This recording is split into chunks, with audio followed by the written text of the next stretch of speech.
అందరికీ నమస్కారం నేను Swaroopa Putlapalli welcome to trending topic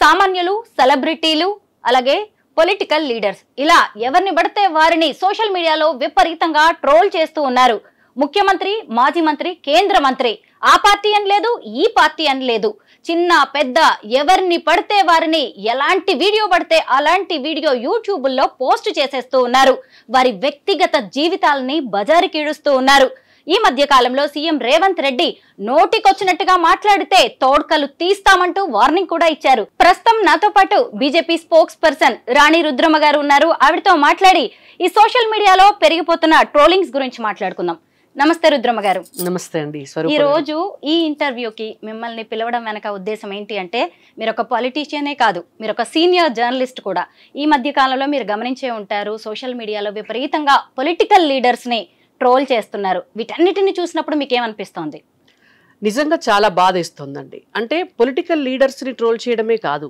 సామాన్యమైనటువంటి వ్యక్తుల్ని ఇందాక వస్తుంటే నేను ఏదో కామన్గా ఎవరో ఒకరు ముగ్గురు అమ్మాయిలు ఏదో ఇన్సిడెంట్ జరిగింది అని చెప్పి ఆ ట్రోల్స్ అన్నీ కూడా చూస్తుంటే ఆ సందర్భం అనేటువంటిది మంచిదా చెడ్డదా అనేటువంటిది పక్కన పెడితే వ్యక్తుల వ్యక్తిగత జీవితాల్లోకి ఇష్టం వచ్చినట్టు విధంగా వెళ్ళిపోయి ఇష్టం వచ్చినటువంటి కామెంట్స్ చేయటము అదంతా కూడా సమాజానికి మంచిది కాదు భవిష్యత్తు కూడా మంచిది కాదు మీరు ఇందాకే స్టార్టింగ్లోనే ఒక మాట అన్నారు రేవంత్ రెడ్డి గారు ముఖ్యమంత్రిగా ఒక మాట అన్నారు అసెంబ్లీలోనే సోషల్ మీడియాలో విచ్చలవిడిగా ఎవరు ఇష్టం వచ్చినట్టుగా వారు మాట్లాడితే తోడుకలు తీస్తామని నిజంగా వారు మా పార్టీ కాకపోవచ్చు కానీ ఇవాళ ఈ రాష్ట్ర ముఖ్యమంత్రిగా వారు ఇచ్చినటువంటి స్టేట్మెంట్ పట్ల 100% నేను వారి స్టేట్మెంట్తో ఏకీభవిస్తున్నాను డెఫినెట్గా అట్లా చేయాలని కూడా కోరుకుంటున్నాను రాజకీయాలని మనం ఎప్పటి నుంచో చూస్తూనే ఉన్నాం రాజకీయ నాయకుల మధ్య ఆరోగ్యకరమైన చర్చ జరుగుతుంది విమర్శలు కూడా జరుగుతూ ఉంటాయి కానీ వాళ్ళు ఆ సబ్జెక్ట్ వరకే పరిమితం అయిపోతూ ఉంటారు ఆ తర్వాత వ్యక్తిగతంగా ఎప్పుడైనా కలిసినప్పుడు షేక్ హ్యాండ్ ఇచ్చుకుంటారు నమస్కారాలు చెప్పుకుంటారు అంతా బానే ఉంటుంది కానీ ఎప్పుడైతే ఈ థర్డ్ పార్టీ వ్యక్తులు ఎంటర్ అవుతున్నారో వాళ్ళు ఇష్టారాజ్యంగా అన్పార్లమెంటరీ లాంగ్వేజ్ ఈ మధ్య కాలంలో నేను కొన్ని వీడియోస్ చూస్తే ఓ జర్నలిస్ట్గా సిగ్గుపడాల్సిన పరిస్థితి వస్తుంది ఎందుకు ఇలా కొంతమంది వ్యక్తులు అంటే వీళ్ళని పెయిడ్ ఆర్టిస్టులు అనాలా లేదు అంటే తమ స్వలాభం కోసం వీరు చేస్తున్నారు అనుకోవాలా అంటే ఒక్కటండి ప్రతి రంగంలో కూడా ప్రతి చోట కూడా ఎక్స్ట్రీమ్ ఎలిమెంట్స్ అంటారు అన్ని దిక్కులు కూడా ఉంటారు అయితే ఉన్న చోట ఆ సెన్సార్ అనేటువంటిది ఉంటే దానికి పరిమితులకు లోబడి మంచి చెడు ముందు వెనుక ఆలోచించుకుంటారు ఇవాళ యూట్యూబ్ ఎట్లా అయిపోయిందంటే యూట్యూబ్కి ఎక్కడ కూడా ఆ సెన్సార్ లేదు ఎవరైనా రావచ్చు ఒక అకౌంట్ ఓపెన్ చేసుకోవచ్చు కథం వాళ్ళందులో కూర్చొని ఏదో ఒకటి మాట్లాడేయచ్చు పెట్టేయచ్చు సో దాంతో ఏమైపోతుంది అని అంటే దానికి ఒక సెన్సార్ అనేటువంటిది లేకపోవటం వల్ల ఏది పడితే అది మాట్లాడి ప్రజల్లోకి వదలటము సో కొంతమంది దాన్ని ఎంటర్టైన్మెంట్గా చూడొచ్చు కొంతమంది దాంతో మానసికమైనటువంటి ఆనందం పొందొచ్చు కొంతమందికి అది వ్యంగ్యంగా ఉన్నా కూడా టైం పాస్ అవ్వచ్చు రకరకాల మనుషులు చూసేసరికి అది దానికి ప్రజామోదం ఉంది అని అనుకొని వీళ్ళు ఇంకా కూడా రెచ్చిపోతున్నారు ఇప్పుడు మీరు చూడండి సంస్థలు అనుకోండి వ్యవస్థలు సంస్థలు అయితే సంస్థలో ఒక 100 మంది కలిసి పనిచేస్తారు సంస్థలకి కొన్ని బాధ్యతలు ఉంటాయి ఆ బాధ్యతలు ఉన్నప్పుడు ఇట్లాంటి ఈ రకమైనటువంటి మాటలు కావచ్చు ఈ రకమైనటువంటి తిట్లు కావచ్చు ఈ భావజాలాన్ని ఈ సంస్థలు ఎప్పుడు కూడా ఎంకరేజ్ చేయవు ఏ వ్యవస్థ కూడా ఎంకరేజ్ చేయదు ఎందుకంటే అది వ్యవస్థకు మంచిది కాదు భవిష్యత్తుకి మంచిది కాదు కానీ వీళ్ళంతా ఇండివిజువల్స్ కొంతమంది ఇండివిజువల్స్ తయారైపోయి వాళ్ళు ఏది మాట్లాడితే అదే గొప్ప అనుకొని వాళ్ళు ఏంటో అంటే వాళ్ళ ఇష్టం ఇక అసలు అది చెప్పరాని మాటలు కాబట్టి డెఫినెట్గా నేనేమంటున్నాను అనంటే రేవంత్ రెడ్డి గారు ముఖ్యమంత్రిగా ఏదైతే చెప్పారో ఒక సెన్సార్ అనేటువంటిది అవసరం ఒక పరిమితి తప్పకుండా యూట్యూబ్కి కూడా అవసరమైతే యూట్యూబ్ మేనేజ్మెంట్ అదేమి భూమి మీద లేకుండా లేదు కదా వాళ్ళకు కూడా ఒక స్టేట్ గవర్నమెంట్ నుంచి డెఫినెట్గా ఒక రిప్రజెంటేషన్ పంపించవచ్చు ఇలాంటివి మేము యాక్సెప్ట్ చేయమండి వీటి వల్ల సమాజానికి నష్టం ఉంది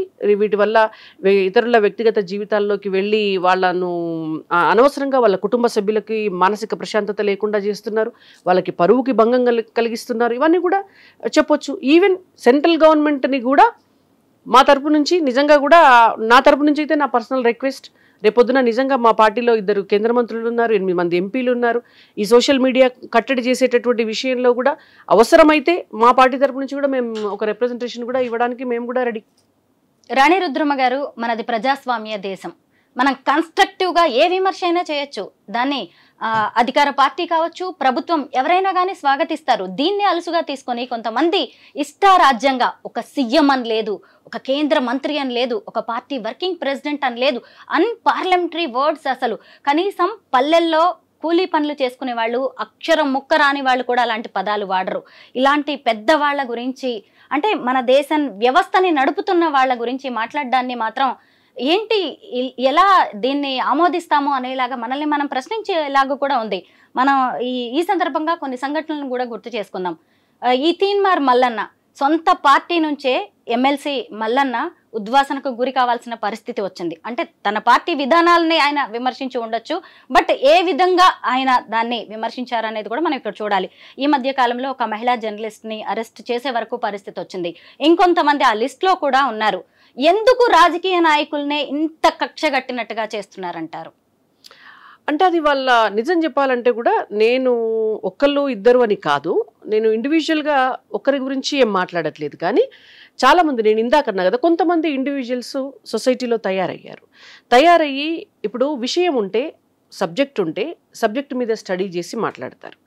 కొంచెం రెండు ముక్కల విషయం తెలిసిన తర్వాత దాన్నే రిపీటెడ్గా చెప్పాలి అని అనుకున్నప్పుడు దానికి కొంత వ్యంగ్యాస్త్రాలు యాడ్ చేసి అన్పార్లమెంటరీ లాంగ్వేజ్ని దానికి కలిపి వాడకూడనేటువంటి భాషను వాడి దాన్ని పొద్దుకులా మాట్లాడి ఒక అర్ధగంట సేపు మాట్లాడేసి రికార్డ్ చేసి పెట్టేస్తే పని అయిపోతుంది.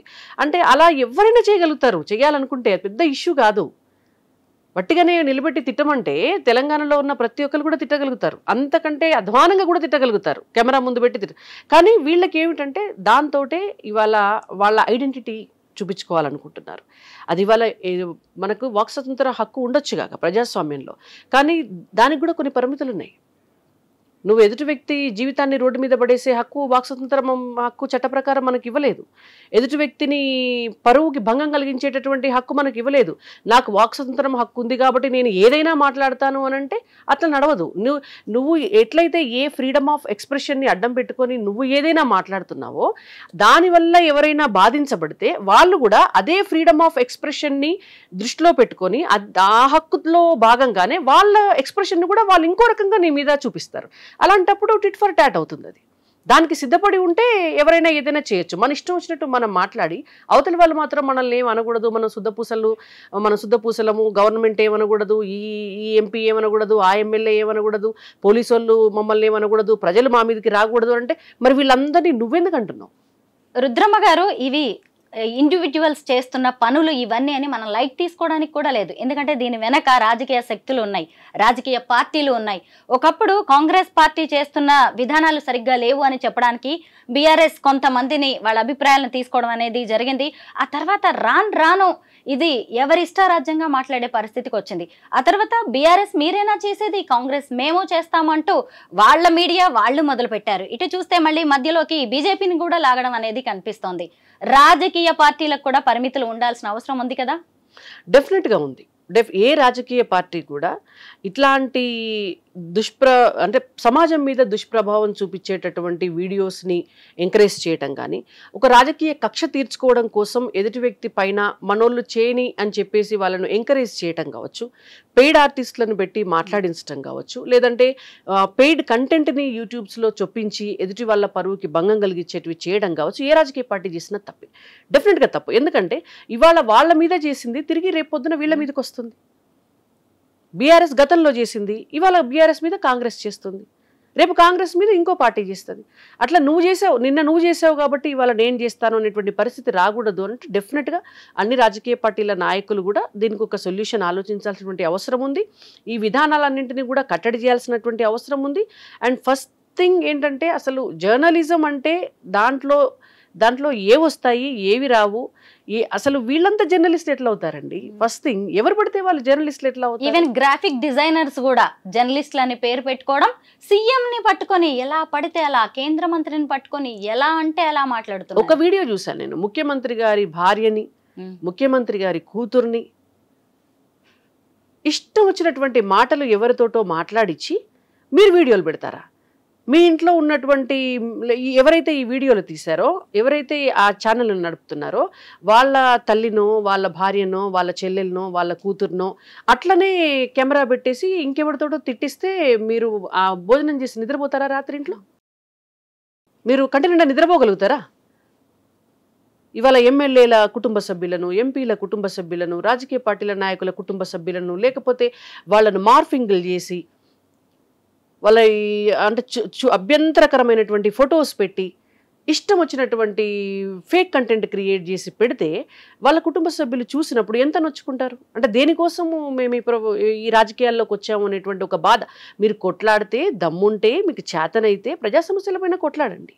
బయటకు వచ్చి రోడ్ల మీదకి వచ్చి పోరాటాలు చేయొచ్చు, ఉద్యమాలు చేయొచ్చు. మీరు రాజకీయ పార్టీలో వెళ్ళి కొట్లాడండి. లేదు, వ్యక్తులుగా మీరు సంఘంలో ఉండి సంఘ నాయకులుగా కొట్లాడండి, ప్రజల కోసం పోరాటం చేయండి. అంతేగాని చిల్లర మాటలు మాట్లాడుకుంటూ, చిల్లర కంటెంట్లు క్రియేట్ చేసుకుంటూ మేము జర్నలిస్టులం అని చెప్పుకుంటే ఎట్లా?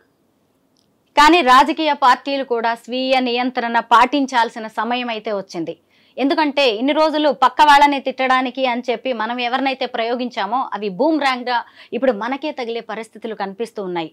ఎందుకంటే చాలా మంది ఇక నేను ఏ వీడియో పెడితే ఆ వీడియో బాగా చూస్తున్నారు అనుకుంటే ఇష్టం వచ్చినట్టుగా చేస్తున్నారు. కానీ ఉద్యమ కాలంలో కేసుల్లో ఇరుక్కున్న వాళ్లే ఇప్పటికీ వాటి నుంచి బయటికి రాలేక ఎంత సొంత జీవితాలని నాశనం చేసుకుంటున్నారో గుర్తు పట్టట్లేదు వీళ్ళు, ఇంకా తెలియట్లేదు కూడా ఇంకా వాటి పర్యవసానాలు ఎలా ఉంటాయి అని. అయితే ఇప్పుడు ఏంటంటే మేము ఎవరి కోసమో పనిచేస్తున్నాం, ఆ పార్టీ కోసం పనిచేస్తున్నాం, ఈ పార్టీ కోసం పనిచేస్తున్నాం, వాళ్ళు వచ్చి మమ్మల్ని రక్షిస్తారు అనే ఒక భ్రమల్లో ఉన్నట్టున్నారు. వాళ్ళని ఎవరు రక్షించరండి, అలాంటి వాళ్ళని ఎవరు రక్షించరు. ఇప్పుడు ఒక కాజ్ కోసం కొట్లాడే వాళ్ళని ఎవరైనా రక్షిస్తారేమో, ఎవరు రక్షించకపోతే సమాజమైనా రక్షిస్తుంది, కొన్నాళ్ళ తర్వాత న్యాయమైనా రక్షిస్తుంది. కానీ వీళ్ళని ఎవరు రక్షిస్తారండి? పొద్దస్తమానం పక్కవాడ జీవితాల్లోకి తొంగి చూసి ఏమీ లేకపోయినా ఏదో ఉన్నట్టు మాట్లాడి, ఏదో ఇది చేసి మాట్లాడి అవతల వల్ల పరువుకు భంగం కలిగిస్తూ, అక్కడ ఏమి నీ ఉద్దేశమే మంచిది కానప్పుడు నీ పక్షాన ఎవరొచ్చి మాట్లాడతారు? వీళ్ళు సమాజానికి చాలా చీడపురుగులు లాంటి వాళ్ళు. ఒక మాట చెప్పాలంటే, ఎవరైతే కేవలము యూట్యూబ్ ఛానల్స్ని అడ్డం పెట్టుకొని దాన్ని ఒక మంచి ఉద్దేశానికి వాడకుండా, ఇవాళ మీరు ఒకసారి చూడండి, యూట్యూబ్ వల్ల ఎన్ని ఉపయోగాలు ఉన్నాయి, చాలా ఉపయోగాలు ఉన్నాయి.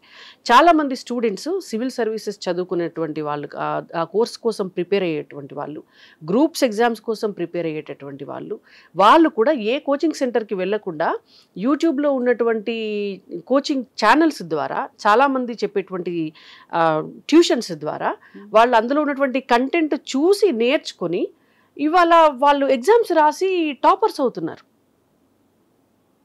అనేక రకాల ఎక్స్పర్టైజ్ని యూట్యూబ్ ద్వారా పొందుతున్నారు. అంతెందుకండి, ఇంట్లో వంట ఎట్లా చేయాలి అనేటువంటిది కూడా యూట్యూబ్ను చూసి నేర్చుకొని వంట చేస్తున్నాం మనం ఇవాళ. ప్రతి పని అది మంచికి ఉపయోగించుకునేంత వరకు యూట్యూబ్ ఉపయోగపడుతుంది. ఇవాళ ఇన్ఫర్మేషన్ కూడా ఏదేనికన్నా సంబంధించినటువంటి ఒక డీటెయిల్డ్ ఇన్ఫర్మేషన్ మనకు కావాలి అని అంటే యూట్యూబ్లో సెర్చ్ చేసి చాలా రకాల సబ్జెక్ట్స్ గురించి మనం తెలుసుకునేటటువంటి అవకాశం ఉంటుంది. అంత మంచి ప్లాట్ఫామ్ని ఇంత చిల్లర వాటికి వాడి, ఇంత సమాజంలో మనము ఒక భయంకరమైనటువంటి వాతావరణాన్ని క్రియేట్ చేసి, కొంతమంది పొలిటికల్ లీడర్స్ పైన ఇష్టం వచ్చినట్టు మాట్లాడితే వాళ్ళ ఫాలోవర్స్ ఉంటారు, వాళ్ళ పార్టీ వ్యక్తులు ఉంటారు, వాళ్ళ కుటుంబ సభ్యులు ఉంటారు, వాళ్ళని అభిమానించేటటువంటి వాళ్ళు ఉంటారు. వాళ్ళందరికీ మనసుకి గాయమే కదా. అంటే సమాజంలో ఒక రకమైన ఒక ఆ వాతావరణాన్ని చెడగొట్టేటటువంటి చర్చ జరుగుతుంది కదా, అన్ని రాజకీయ పార్టీల మధ్యలో జరుగుతుంది. అంటే మీ ఉద్దేశం ఏమిటి? ఇవాళ సమాజంలో ఉన్నటువంటి ఒక మంచి వాతావరణంలో వ్యక్తులకు ఉన్నటువంటి ఒక మంచి ఇమేజ్ పైన విషం చిమ్మటమే కదా. ఇటువంటి వాళ్ళు జర్నలిస్టులు ఎందుకు అవుతారండి? సంఘ విద్రోహ శక్తులే అవుతారు. రుద్రమ్మ గారు, ఎంత రాజకీయ నాయకులైనా సరే వాళ్ళకంటూ ఒక వ్యక్తిగత జీవితం ఉంటుంది, ఇష్టాలు ఉంటాయి, వాళ్ళ అభిప్రాయాలు వాళ్ళకు ఉంటాయి. కానీ ఒక రాజకీయ నాయకుడిగా ఆ సదరు వ్యక్తి ఏం చేస్తున్నాడు అనేది చూడకుండా వాళ్ళ వ్యక్తిగత జీవితాన్ని ఎవరికి తెలియని వాటిని తీసుకొచ్చేసి స్పైసీగా తయారు చేసి జనం మెదళ్లలోకి ఎక్కించే ప్రయత్నం అయితే గట్టిగానే జరుగుతోంది. అసలు ఆధారాలు కూడా లేకుండా మాట్లాడుతున్నారు, పాటలు పాడుతూ ఇష్ట రాజ్యంగా అన్నమాట. అయితే దానివల్ల ఎంతో కొంత సామాన్య జనం అయితే ఇన్ఫ్లుయెన్స్ అవుతున్నారు, మంచి కంటే చెడుకి ఎక్కువ అట్రాక్ట్ అవుతూ ఉంటారు కదా. ఈ రోజు చట్టం, న్యాయం లాంటివి మీ చేతుల్లో ఉన్న రాజకీయ నాయకులు కూడా ఇలాంటి వాటిని ఆపలేనప్పుడు సామాన్యులు ఇలాంటి, మీరు అన్నారు కదా ఇందాక, సంఘ విద్రోహ శక్తుల్ని ఎలా ఎదుర్కొంటారు? అంటే ఒక్కటి, ఇవాళ నేను అందుకే అన్నాను ఇందాక, రాష్ట్ర ప్రభుత్వమైనా కేంద్ర ప్రభుత్వమైనా డెఫినెట్గా ఏదో ఒక అడుగు ముందుకేసి ఖచ్చితంగా యూట్యూబ్ యాజమాన్యానికి చెప్పవలసినటువంటి అవసరం అయితే ఉంటుంది. అంటే ఇట్లాంటి కంటెంట్ని ఎవరు ఎంకరేజ్ చేసినా కూడా అది సమాజానికి నష్టం.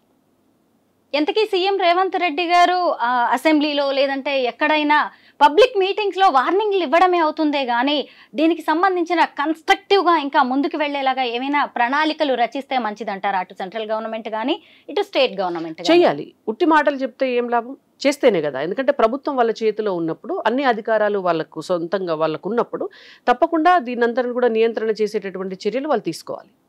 మొత్తం మీద మీరు అన్నదైతే కరెక్టే. ఎందుకంటే వీళ్ళు చేసే వీడియోస్ వల్ల చాలా మంది వీటి ప్రభావంలో పడిపోతున్నారు. ఏది నిజమో ఏది అబద్ధమో తెలుసుకోలేని పరిస్థితుల్లో ఉన్నారు. మొత్తానికి ఇదంతా రాజకీయ నాయకులు మొదలుపెట్టిన గేమే కొంతమంది. అది కాస్త వాళ్ళకు కూడా వాళ్ళ మెడకి చుట్టుకునే పరిస్థితి కూడా వచ్చింది. బట్ ఇప్పటికైనా పరిస్థితుల్లో మార్పులు రావాలని మనమైతే కోరుకుందాం. కొంతమంది యూట్యూబర్స్ ఎవరైతే ఇలా ఇష్టారాజ్యంగా మాట్లాడుతున్నారో భవిష్యత్తులో వాళ్ళకైతే ప్రమాదకర సూచనలు కనిపిస్తున్నాయి. థ్యాంక్ యూ సో మచ్ రాణి రుద్రమ గారు. థ్యాంక్ యూ అండి.